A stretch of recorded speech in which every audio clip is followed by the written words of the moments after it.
એ હાલો, કેમ છો dear students? ગાલાનું paper શરૂ કરીએ એ પહેલા 5 દિવસની અંદર કે 7 દિવસમાં માસ્ટર સોલ્યુશન્સ તમને નજીકની બુક સ્ટોરમાં મળી જશે, જેની અંદર ગાલાના પેપરનું સોલ્યુશન હશે. બીજી વસ્તુ, આપણી ચેનલના જો 3 લાખ સબસ્ક્રાઈબર થઈ ગયા તો હું તમારા માટે લાવું છું નોન સ્ટોપ 12 કલાકનો આખા દિવસનો ગણિતનો લેક્ચર કે જેમાં એક દિવસમાં આખું ગણિત પૂરું કરીશ. નંબર 2, તમારા માટે ગણિત, વિજ્ઞાન, સમાજ, ઇંગ્લિશ, હિન્દી, ગુજરાતીના 1 શોર્ટ લેક્ચર આવશે. સંકટ સમયની સાંકળ વિભાગ, એમાં બહુ પ્રોબ્લેમ પડે છે ને, એના માટે અમે સ્પેશિયલ બેચ લઈને આવીએ છીએ, સંકટ સમયની સાંકળ. અને બીજું આગાહી, એની અંદર અમે આઈએમપી આપશું સેક્શન BCDના, જે તમને મળી જશે એક્ઝામના 1 મહિના અગાઉથી. તો હમણાં ચેનલ સબસ્ક્રાઈબ કરો અને જેટલો ઝડપથી આખા ગણિતનો લાઈવ લેક્ચરનો વિડીયો જોતો હોય નોન સ્ટોપ 12 કલાકનો, આટલા ઝડપથી 3 લાખ સબસ્ક્રાઈબર સુધી પહોંચાડી દો. મારું નામ છે સોહમ અને આપણે ચર્ચા કરી રહ્યા છીએ ધોરણ 10ના વિષય વિજ્ઞાનના પેપરના સોલ્યુશનની, જેમાં ઓલરેડી આપણે વિભાગ A અને વિભાગ B એનું સોલ્યુશન કર્યું છે. જો આ સોલ્યુશન હજી તમે ન જોયું હોય તો એ વિડીયોની લિંક ડિસ્ક્રિપ્શનમાં આપેલી છે. આજે આપણે વાત કરવાની છે વિભાગ Cની. તો વિભાગ C આપણે શરૂ કરીએ. એ રીતે આપણે ચર્ચા કરશું કે જે પ્રશ્ન આપણે શીખીએ એની આજુબાજુનું પણ નોલેજ આપણે લેતા ચાલીએ. ચાલો, આપણો વિભાગ C જે છે એમાં 38 થી 46 સુધીના પ્રશ્નો છે, જેમાંથી કુલ 6 પ્રશ્નોના ઉત્તર આપણે લખવાના હોય છે. ચાલો, તો પહેલા ચેપ્ટરમાંથી પ્રશ્ન આપણી પાસે આવી ગયો છે. સંયોગીકરણ પ્રક્રિયા એટલે શું? સંયોગીકરણ પ્રક્રિયા એટલે શું? ઉદાહરણ આપી સમજાવો. સંયોગીકરણ પ્રક્રિયા ઉદાહરણ આપી સમજાવો. તો ભાઈ, સંયોગીકરણ એવું નામ તમે વાંચ્યું એટલે તમને ખબર પડી કે ભાઈ આમાં તો સાહેબ સંયોગ થયો. સંયોગ એટલે ભેગા થયા. ભેગા થવા માટે કેટલા જણા જોઈએ? 2 કે તેથી વધુ તો જોઈએ જ તેને. 2 કે તેથી વધુ. હું એકલો ક્યાંય ધોયડો જવાનો હોય તો હું એમ તો ન કહું કે ભાઈ હું છે એ ફલાણી જગ્યાએ ભેગો થવાનો છું, કેમ કે હું એકલો જ જાઉં છું. પણ માનો કે હું અને મારા બીજા 4 મિત્રો જવાના હોય તો મારે એમ કહેવાય ને કે ભાઈ અમે બધા ભાઈબંધ દોસ્તારો છે ભેગા થઈએ. સમજાણું? તો સંયોગીકરણ પ્રક્રિયા એટલે શું? તો કે ભાઈ 2 કે તેથી વધુ પ્રક્રિયકો ભેગા થઈને એક નિપજ મળે, આવી પ્રક્રિયાને સંયોગીકરણ પ્રક્રિયા કહેવાય. જો લખ્યું છે, 2 કે તેથી વધુ પ્રક્રિયકો ભેગા થઈને એક જ નિપજ બનવી જોઈએ. એક જ નિપજ બનવી જોઈએ. તો આવી પ્રક્રિયાને સંયોગીકરણ પ્રક્રિયા કહેવાય. મારા વાલીડાઓ, પ્રશ્ન આપણો 3 ગુણનો છે. પ્રશ્ન કેટલો છે? તો કે સાહેબ 3 ગુણનો છે. તો ખાલી વ્યાખ્યા લખીને દોયડા આવશો તો 1 જ માર્ક મળશે. તો આપણે શું કરવું પડે? તો કે સાહેબ 3 ગુણનું માન રાખીને કમસે કમ 2 ઉદાહરણ તો લખવા જોઈએ હો ભાઈ. તો 1 માર્ક મળે આપણને વ્યાખ્યાનો, 1 માર્ક મળે એક સૂત્રનો એટલે કે સમીકરણનો, અને બીજો માર્ક મળે બીજા સમીકરણનો. તો જોવો જરાક અહીંયા, કેલ્શિયમ ઓક્સાઇડ. કેલ્શિયમ ઓક્સાઇડનું એક બીજું નામ છે, એ તમે મને વિચારીને કહેજો.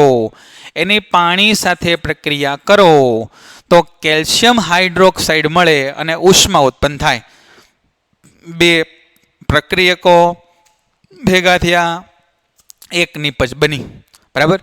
આવું બધું કરતી વખતે તમારે એક વસ્તુનું ધ્યાન રાખવાનું કે સમીકરણ હંમેશા સંતુલિત લખવાનો પ્રયત્ન કરવો. હંમેશા સંતુલિત સમીકરણ લખવું. બને તો સમીકરણમાં અવસ્થાઓ પણ અચૂક લખવી.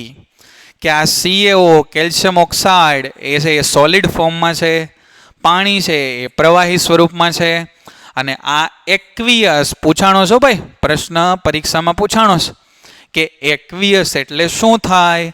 તો કે સાહેબ આ એક્વિયસ એટલે જલીય દ્રાવણ થાય.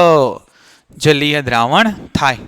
બીજો પ્રશ્ન હારે હારે લીધો જ છે તો જોઈ લઈએ કે જ્યારે તમે ચૂનાના પથ્થરમાં પાણી નાખો ને ભાઈ, ચૂનાના પથ્થરમાં તમે પાણી નાખો, કળી ચૂનામાં, કળી ચૂનો આપણે એને કહીશું કળી ચૂનો, બરાબર. કળી ચૂનામાં તમે પાણી નાખશો તો ત્યારે ખૂબ વધારે પ્રમાણમાં ઉષ્મા ઉત્પન્ન થાય.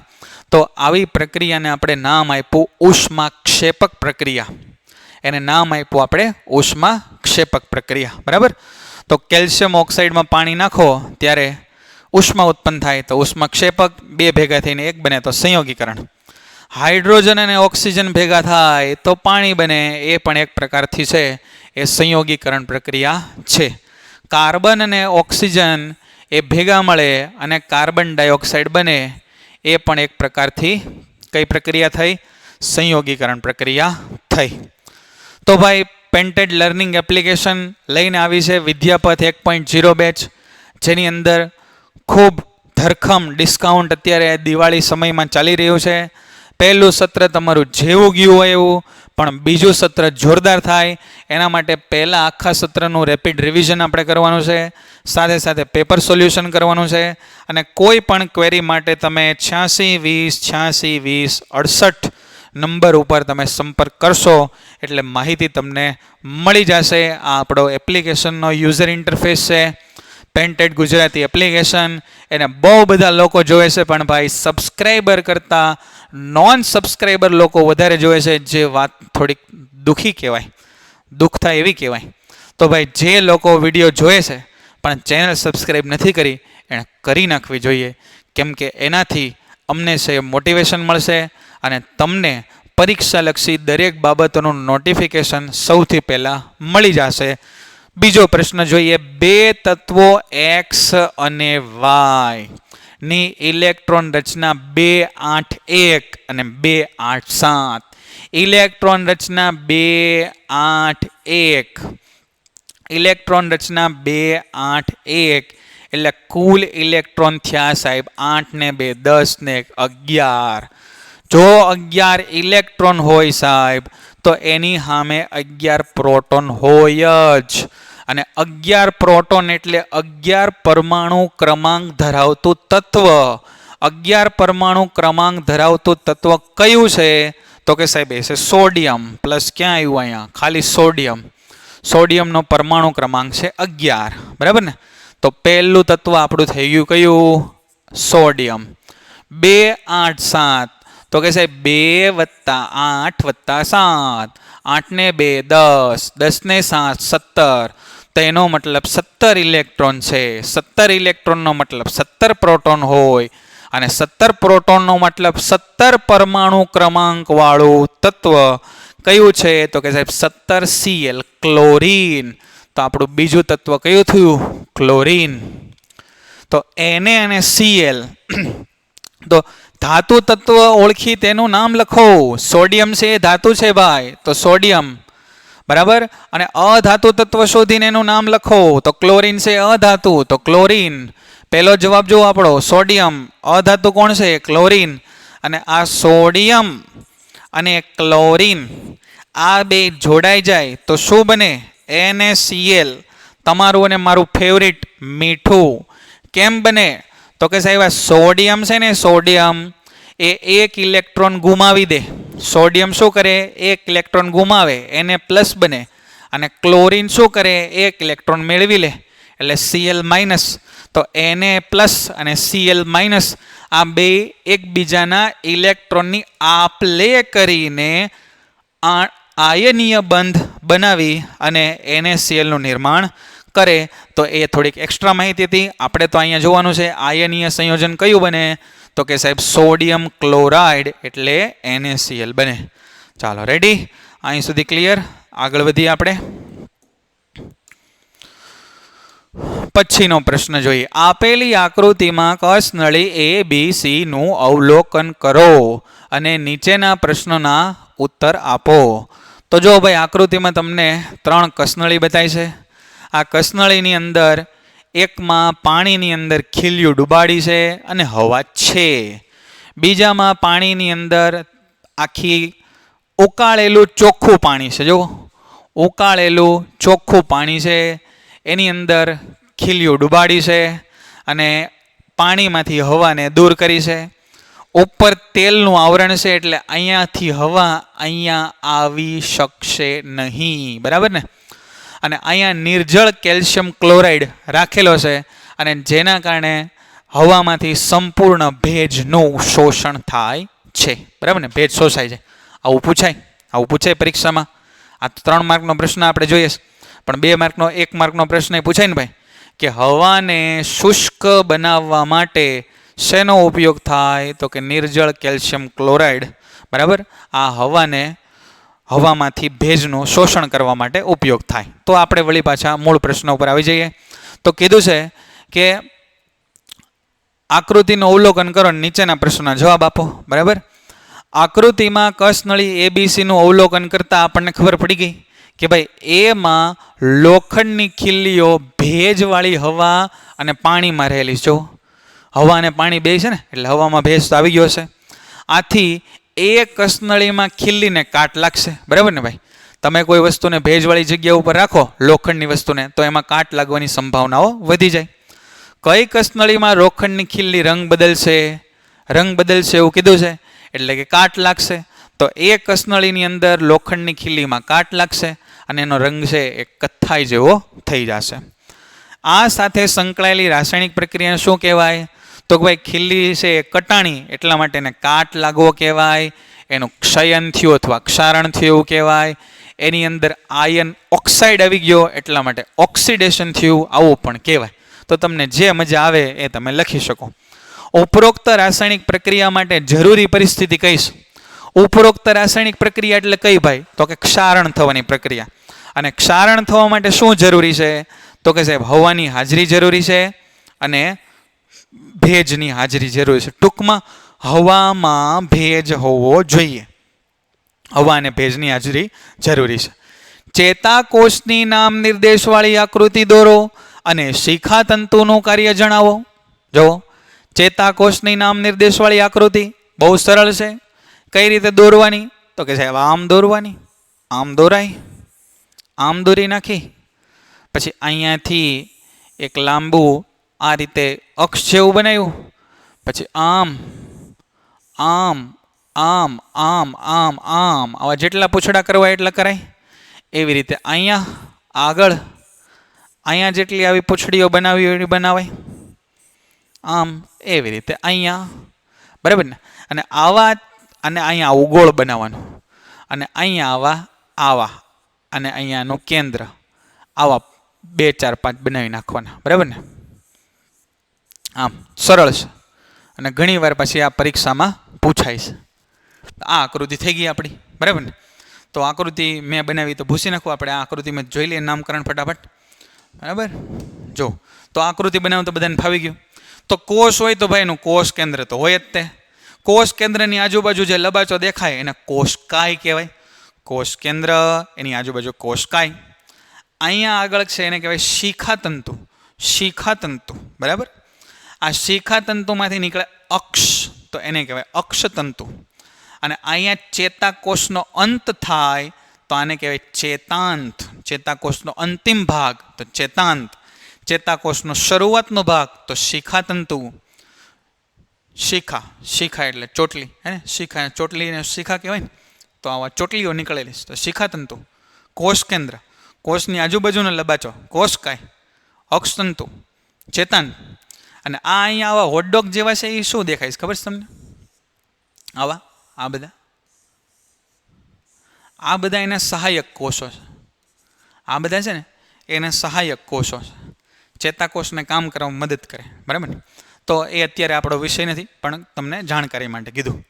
તો આ શિખાતંતુ શું કરે? તો કે તે સંવેદનાને ગ્રહણ કરે અને ઉર્મી વેગ ઉત્પન્ન કરે. હવે આખું કાર્ય કેમ છે જુઓ, કે આવા બધા ચેતાકોષ છે ને એ લાઇનમાં હોય. આ એક ચેતાકોષ, બરાબર. અહીંયાથી આવી રીતે આવ્યું, પછી આના ચેતાંતો, આના ચેતાંતો આ રીતે ચેતાંતો.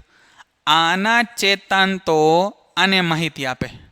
આ પહેલા કોષના ચેતાંતો બીજાના શિખાતંતુને માહિતી આપે. તો એક રીતે શિખાતંતુ કેવું છે? શિખાતંતુ શું છે? તો કે શિખાતંતુ છે એ માહિતી લે એટલે ગ્રહણ કરે અને એને છે ને એ ઉર્મી વેગમાં એટલે કે એક પ્રકારના સિગ્નલમાં એને કન્વર્ટ કરે, હે ને.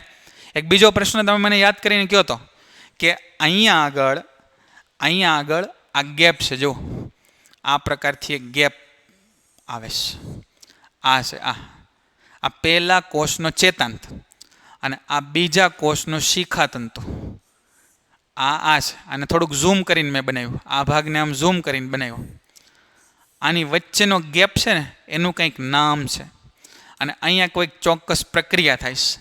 એ શું થાય એ તમે મને કમેન્ટમાં જણાવજો. આ બે વચ્ચેનો ગેપ છે એને શું કહેવાય એ તમે મને કહેજો. આપણે આગળનો પ્રશ્ન જોઈ લઈએ. તરુણાવસ્થા સમયે છોકરીઓમાં કયા કયા પરિવર્તન જોવા મળે છે? તરુણાવસ્થા સમયે છોકરીઓમાં કયા કયા પરિવર્તન જોવા મળે છે?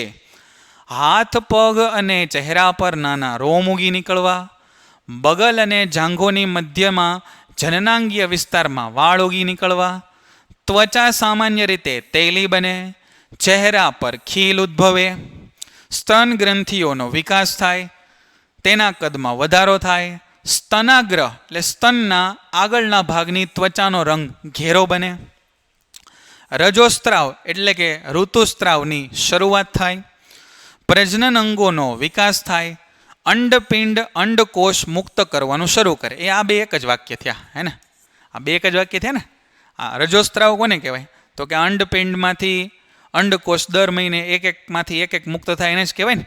તો આમ તો બે એક જ થયા. પણ તમે જોયું કે 3 માર્કમાં પ્રશ્ન પૂછ્યો તો 3 માર્કની ઇજ્જત રાખવા સાહેબ 6 મુદ્દા તો લખવા જ પડે. તો ગમે એમ કરીને 6 મુદ્દા આપણે બનાવ્યા. આવું તમારે કરાય પરીક્ષામાં, હો ભાઈ, તો મજા આવે. કે 3 માર્ક છે ભાઈ, તો 6 મુદ્દા લખીને સાહેબ તો મજા આવે. એકનો અડધો માર્ક, પછી ભલે બેને રિપીટ કરીએ મુદ્દાને. આમ બે સરખા જેવા થયા પણ આમ અલગ અલગ લખવા માટે કહેવાય, તો મજા આવી ને ભાઈ. તો આવા છે એ છોકરાઓ માટેના મુદ્દા પણ પુસ્તકમાં તરત આગળ પાછળના પેરેગ્રાફમાં આપેલા છે, એ પણ તમે વાંચજો. એમાંથી અમુક કોમન છે. જો બગલ અને જાંઘોની મધ્યમાં વિસ્તારમાં વાળ, ત્વચા તેલી બનવી, આ કોમન છે, બરાબર. અને અમુક છે એ છોકરાઓ અને છોકરીમાં અલગ અલગ જોવા મળે. હાલો, નર પ્રજનન તંત્ર, માદા પ્રજનન તંત્રનો તફાવત જણાવો. આમ આપણને એમ થાય કે લે સાહેબ એવું તો આવડે જ તે ને, એવું તો આવડે જ તે અમને. પણ ભાઈ એને આપણે વિજ્ઞાનના શબ્દોમાં પાઠ્યપુસ્તકમાં જે પ્રમાણે રજૂઆત કરીને એમ એને લખવાનું છે. નર પ્રજનન તંત્ર અને માદા પ્રજનન તંત્ર. તો નર પ્રજનન તંત્રમાં શું હોય? આંખો બંધ કરીને ઓલી આકૃતિ જે આપી છે પુસ્તકમાં, યાદ કરો તો. આંખો બંધ કરીને પુસ્તકમાં આકૃતિ આપી, યાદ કરો. શું કીધું?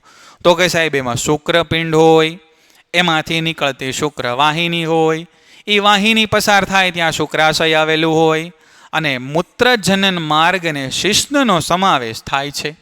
તો પહેલી વસ્તુ કે ભાઈ આ નર પ્રજનન તંત્રમાં કઈ કઈ વસ્તુઓ આવેલી હોય એની વાત કરવાની. તો એની સામે માદા પ્રજનન તંત્રની આકૃતિ યાદ કરો કે ભાઈ અહીંયા આગળ છે એ બંને અંડપિંડ આવેલા હોય, ત્યાંથી છે અંડવાહિની આવેલી હોય, એ બે ભેગી થઈને ગર્ભાશય બને. ગર્ભાશય જ્યાં ખુલે એને ગ્રીવા કહેવાય. એની આગળનો માર્ગ એટલે યોની માર્ગ, યોની માર્ગની આગળનો માર્ગ એટલે યોની દ્વાર, બરાબર ને. તો પહેલાં શું લખવાનું? તો કે આ બંને તંત્રમાં શેનો સમાવેશ થાય છે. એને ગોખવાની જરૂર નથી. આકૃતિને મસ્ત પુસ્તકમાં જોવો, મગજમાં ખચક ફોટા પાડો અને એને યાદ રાખો. આ ક્યાં બધો લબાચો ગોઠવાયેલો હોય? તો કે શુક્રપિંડ ઉદર ગુહાની બહાર, એટલે કે પેટની સામાન્ય જે આપણું બહારનું બોડી સ્ટ્રક્ચર છે, બોડી સ્ટ્રક્ચરની બહાર વૃષણ કોથળીમાં ગોઠવાયેલા હોય. અને સ્ત્રીઓમાં કેવું હોય? તો કે આ અંડપિંડ છે ઉદર ગુહામાં જ હોય ભાઈ, એ અંદર હોય. અંડપિંડ ક્યાં હોય? અંદર. શુક્રપિંડ ક્યાં હોય? બહાર. બહાર એટલે વૃષણ કોથળીમાં, પણ ઉદર ગુહાની બહાર એટલે પેટના ભાગની બહાર. હવે શુક્રપિંડ હોય તો શું ઉત્પન્ન થાય ભાઈ? શુક્રકોષો. અંડપિંડ હોય તો શું ઉત્પન્ન થાય? તો અંડકોષો થાય. પછી તમારે જે મુદ્દા લખવા હોય એ લખાય. અને આવું મસ્ત વિજ્ઞાન ભણવા માટે સોહમ સર પાસે, ગણિત મેઘાણી સર પાસે ભણવા માટે આપણી વિદ્યાપથ 1.0 બેચ શરૂ થઈ રહી છે. જેનું પણ પહેલું સેમેસ્ટર અથવા તો પહેલું સત્ર જેવું ગયું હોય, પણ બીજું આપણું સત્ર એ જોરદાર ચાકા જેવું કાઢવા માટે આપણે એમાં રેપિડ રિવિઝન કરવાના છીએ, પેપરનું સોલ્યુશન કરવાના છીએ. તો એપ્લિકેશન તમે ડાઉનલોડ કર્યો. અત્યારે દિવાળીના ટાઈમમાં એમાં સ્કીમ પણ ચાલે છે, એનો લાભ ઉઠાવો. અને કાંઈ પણ ક્વેરી માટે 8620 નંબર લખેલો છે, 8620 એની ઉપર ફોન કરીને પૂછી લ્યો કે ભાઈ કેમનું છે, ભાઈ કઈ રીતે છે, અમે કઈ રીતે કામ કરી શકશું, આમાં અમને શું ફાયદો થાય એ પૂછી લેજો. અને હાલો આગળ. નીચેની પરિસ્થિતિમાં કયા અરીસા વપરાય? કારની હેડલાઇટ કેવી હોય? તો કે હેડલાઇટ તો આવી હોય સાહેબ, આ બોનેટ, આ હેડલાઇટ ને આ લેમ્પ. જૂનવાણી દોયરો, આ તો સાહેબ જૂનવાણી દોયરો. તો અહીંયા જુઓ તો કયો અરીસો આવ્યો? અંતરગોળ. તો કે ભાઈ અંતરગોળ. વાહનમાં પાછળનું દ્રશ્ય જોવા, તો વાહનમાં પાછળનું દ્રશ્ય આપણે જોઈએ ત્યારે તો ભાઈ આમ ઉપસેલો અરીસો દેખાય, ઉપસેલો. તો બહારની બાજુ ઉપસેલો, બહિર્ગોળ. સોલાર ભઠ્ઠીની અંદર તો સાહેબ કિરણોને કેન્દ્રિત કરવાના હોય, તો કેન્દ્રિત તો કોણ કરે મારા વાલા? કેન્દ્રિત તો અંતરગોળ અરીસો કરે, તો અંતરગોળ અરીસો વપરાય. બરાબર ને? તો ભાઈ તમે અંતરગોળ અને બહિર્ગોળ અરીસાના બધા ઉપયોગો છે એ કરી નાખજો ને, પરીક્ષામાં પૂછાય છે. બહિર્ગોળ લેન્સની સામે F1 અને 2F1 ની વચ્ચે મુકતા પ્રતિબિંબ ક્યાં મળે? એની કિરણાકૃતિ દોરો. સ્થાન, પ્રકાર, પરિમાણ જણાવો. સ્થાન, પ્રકાર, પરિમાણ જણાવો. તો કેમ દોરાય સાહેબ? આ આકૃતિ કેમ દોરાય? તો સૌથી પહેલું કામ તમારે કરવાનું કે બહિર્ગોળ લેન્સ કીધો હોય એટલે બહિર્ગોળ લેન્સ દોરવાનો. એની વચ્ચેથી એક લાઈન ખેંચવાની, આમ સીધી ફૂટપટ્ટીથી કરવાની. અને આવી રીતે મારી જેમ કરવાની નથી. વચ્ચે શું હોય? તો કે ઓપ્ટિકલ કેન્દ્ર હોય, પ્રકાશીય કેન્દ્ર, ઓપ્ટિકલ સેન્ટર. આ બાજુ શું હોય? તો કે સાહેબ F1 હોય. આ જેટલું અંતર હોય, આ જેટલું, અથવા F2 આપો, 1 2 કાંઈ પણ કહી દો. આ બાજુ છે F1 હોય, આ બાજુ F2, એટલું અંતર. આ જેટલું અંતર હોય એટલું અંતર અહીંયા, એને કહી દો 2F2. અહીંયા જેટલું અંતર એટલું અંતર અહીંયા, એને કહી દો 2F1. આને કીધું આપણે મુખ્ય કેન્દ્ર, આને કીધું વક્રતા કેન્દ્ર. બરાબર? વસ્તુ ક્યાં મૂકવાની છે? વસ્તુ ક્યાં મેળવાની છે ભાઈ? જોવો ક્યાં છે? આ રહી F1 અને 2F1 ની વચ્ચે. તો F1 અને 2F1 ની વચ્ચે એટલે અહીંયા આગળ મૂકવાની છે. અને મનમાં આપણને ખબર હોવી જોઈએ કે પ્રતિબિંબ છે ને સાહેબ એ 2F2 થી દૂર મળશે, એટલે કે અહીંયા ક્યાંક મળશે, આમ આ બાજુ, આની પછી મળશે. બરાબર? તો પહેલું કિરણ કયું પસાર કરવાનું? તો કે પહેલું કિરણ પસાર કરવાનું સાહેબ મુખ્ય અક્ષને સમાંતર. મુખ્ય અક્ષને સમાંતર કિરણ ક્યાંથી પસાર થાય? મુખ્ય કેન્દ્રમાંથી. તો મુખ્ય કેન્દ્રમાંથી પસાર થઈ ગયું. બરાબર? મુખ્ય કેન્દ્રમાંથી પસાર થઈ ગયું. બીજું કિરણ ક્યાંથી પસાર કરવાનું? તો કે ઓપ્ટિકલ સેન્ટરમાંથી પસાર થઈ ગયું. આ બે કિરણ ભેગા થાય, આ વસ્તુ આપણી AB, આ AB નું પ્રતિબિંબ મળે, અહીંયા A નું પ્રતિબિંબ મળે. A માંથી બનાવો લંબ. એ મુખ્ય અક્ષને જ્યાં છેદે એને કહેવાય B'. તો AB નું પ્રતિબિંબ મળી ગયું, AB'. થઈ ગયું કામ પૂરું ભાઈ આપણું. તો જોવો અહીંયા વસ્તુ ક્યાં મળી? તો કે આ પ્રતિબિંબ ક્યાં મળ્યું? તો કે વસ્તુની વિરુદ્ધ બાજુએ. ક્યાં? તો કે 2F2 થી દૂર. પ્રતિબિંબનો પ્રકાર કેવો? તો કે પ્રતિબિંબ વાસ્તવિક અને ઉલટું. ઉલટા પ્રતિબિંબ વાસ્તવિક જ હોય ને, વાસ્તવિક પ્રતિબિંબ ઉલટા જ હોય ભાઈ. બરાબર? અને પ્રતિબિંબનું પરિમાણ કેવું? તો કે વસ્તુ આવડી હતી, પ્રતિબિંબ આવડું થઈ ગયું, તો વસ્તુથી કેવું મળ્યું? મોટું મળ્યું ભાઈ. તો ખબર પડી ગઈ. આવું પૂછાય જ છે, દર વખતે પૂછાય છે, તો તમારે આ કરી લેવાનું છે. આગળ વધીએ. એક વિદ્યુત હીટર પ્રાપ્તિ સ્થાનમાંથી 4 એમ્પિયર વિદ્યુત પ્રવાહ ખેંચે છે. શું કીધું? તો કે ભાઈ એક વિદ્યુત હીટર્સ એ 4 એમ્પિયરનો પ્રવાહ ખેંચે છે. 4 એમ્પિયરનો પ્રવાહ ખેંચે છે એટલે I બરાબર 4 એમ્પિયર. ત્યારે તેના બે છેડા વચ્ચે વિદ્યુત સ્થિતિમાનનો તફાવત 60 વોલ્ટ છે. અને બે રીતે ગણતા શીખવો છે. પહેલી રીત કે જે લગભગ બધા ગણતા હોય, બીજી રીત એ જોરદાર એકદમ શોર્ટકટ ટ્રીક, પણ બને ત્યાં સુધી લાંબી રીતે ગણો તો વાંધો નહીં. ટૂંકી રીતે ગણો તો એ 100% સાચી રીત છે અને એમાં પણ તમારો જવાબ આવશે. જોજો અહીંયા. ત્યારે તેના બે છેડા વચ્ચે વિદ્યુત સ્થિતિમાનનો તફાવત 60 વોલ્ટ છે. એટલે V બરાબર કેટલા સાહેબ? 60 વોલ્ટ. વિદ્યુત સ્થિતિમાનનો તફાવત 120 કરવામાં આવે તો આને I1 કહી દો, આને V1 કહી દો.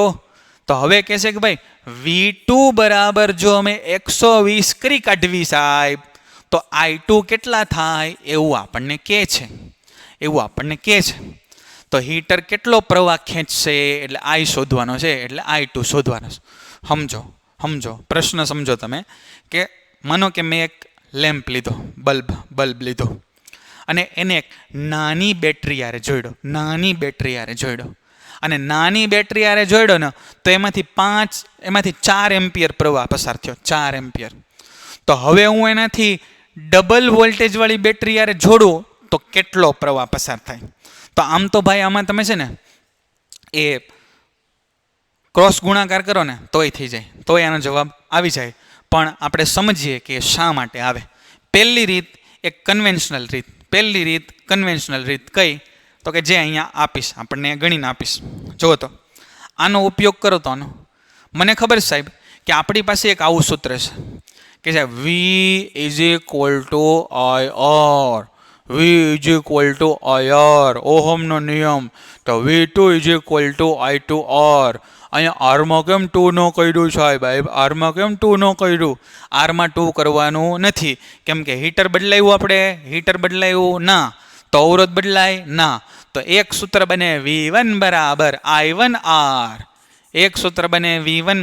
I1R, બીજું સૂત્ર બને V2 બરાબર I2R. અહીંયા મૂકો કિંમતો, V1 એટલે કેટલા? 60. I1 એટલે કેટલા? 4. તો R શોધી કાઢો સાહેબ. તો આ થઈ ગયું સાહેબ 60/4 બરાબર R. તો છેદ ઉડાડો, 15 ચોક 60. તો R બરાબર કેટલા આવ્યા? 15. R એટલે અવરોધને એકમ શું થાય ભાઈ? બોલો, ઓહમ. તો R બરાબર કેટલા આવી ગયા? 15 ઓહમ. બરાબર. આ R ની કિંમત અહીંયા મેલી દો. R2 કેટલા છે? V2 કેટલા છે? 120 આપ્યા છે અહીંયા, 120 બરાબર. I2 કેટલા છે? એ તો શોધવાના છે સાહેબ, અને R કેટલું શોધી કાઢ્યું? 15. તો અહીંયા લખ્યું 15.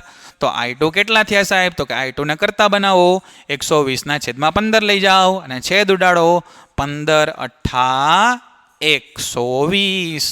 તો I2 બરાબર કેટલા આવ્યા? 8 એમ્પિયર આવ્યા. હે ને? I2 બરાબર કેટલા આવ્યા? 8 એમ્પિયર આવ્યા. તો આ રીત તમને સમજાઈ ગઈ. 2 વખત V બરાબર IR સૂત્રનો ઉપયોગ કરો. પહેલી વખત V અને I ની કિંમત મૂકીને R ની કિંમત શોધો, અને બીજી વખત V અને R ની કિંમત મૂકીને I ની કિંમત શોધો. આ તો એક રીત થઈ. હવે અહીંયા જોવો અહીંયા બીજી રીત. આ સૂત્ર છે ને V = IR, જ્યાં R બરાબર અચળ છે. કેમ અચળ છે? તો મેં હમણાં તમને કીધું કે હીટર કેટલા છે? તો કે હીટર તો સાહેબ એક જ છે, આપણે સાધન બદલાવતા નથી, તો હીટર છે એક જ છે. તો R બરાબર અચળ છે. તો આવું લખાય. હવે આ કોકને સમજાય આ રીત, કોકને ન સમજાય. તો ન સમજાય તો ખોટો લોડ લેતા નહીં, બરાબર ને? આ અચળાંકને કાઢો ને તો વચ્ચે સમપ્રમાણની નિશાની આવે, અને સમપ્રમાણની નિશાની કાઢો ને તો વચ્ચે બરાબરની નિશાની અને અચળાંક આવે. આવું ઓહમના નિયમની સાબિતીમાં આપ્યું છો, એ તમને ખબર હશે. અને આવું હોય ને ભાઈ, અહીં જુઓ, આવું હોય ને A is directly proportional to B, તો આવું લખાય A1/A2 બરાબર B1/B2. શું લખાય? A1/A2 બરાબર B1/B2. આવું લખાય. જો A is directly proportional to B હોય એટલે કે A છે એ B ના સમપ્રમાણમાં હોય તો આવું લખાય. તો અહીંયા સાહેબ V છે I ના સમપ્રમાણમાં છે, તો અહીંયા V1/V2 બરાબર I1/I2. આવું ન લખાય ને ભાઈ. કેમ ન લખાય? આમાંથી શું શોધવું છે તમારે? શું શોધવું છે આમાંથી? તો કે આમાંથી શોધવું છે ભાઈ I2. તો I2 ને કરતા બનાવો, તો I2 ને કરતા બનાવો. થોડું તમે સમજશો ને ભાઈ, થોડું સમજશો ને કે I2 છે અહીંયા જાય, આ I1 તો છે અહીં નાય રે, આ V1 છે હેઠે વયું જાય, આ V2 છે ઉપર વયું જાય. આવું તમે સમજી જાજો હો ને, એ હવે હું નહીં સમજાવું. I1 કેટલા, પહેલી વાર પ્રવાહ કેટલો 4 એમ્પિયર. V2 બીજી વાર વિદ્યુત સ્થિતિમાન કેટલો 120 વોલ્ટ. પહેલી વાર વિદ્યુત સ્થિતિમાનનો તફાવત કેટલો 60 વોલ્ટ. આ 0 0 ઉડી ગયા સાહેબ.